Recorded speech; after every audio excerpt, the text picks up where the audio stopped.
MBBS हो, specialist हो, super specialist हो, बीएएमएस हो, बीएचएमएस हो, झोला छाप हो, इन सभी के पास आपको एक चीज़ कॉमन दिखेगी, वो है स्टेथोस्कोप। और आज मैं आपको इस यंत्र की कहानी सुनाऊंगा। इसके लिए हमें समय में पीछे जाना पड़ेगा, करीब 209 साल पहले। तो इस कहानी की शुरुआत होती है सन 1816 फ्रांस में।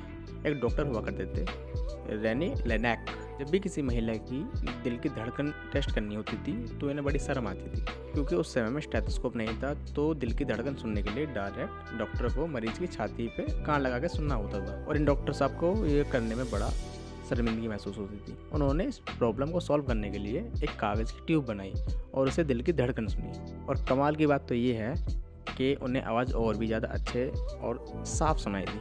और यहीं से जन्म होता है स्टेथोस्कोप का। उस समय स्टेथोस्कोप एक सीधी लकड़ी की बना करती थी। उसके बाद करीब 1851 में ट्यूरो बेयर्जी नाम का एक डॉक्टर है,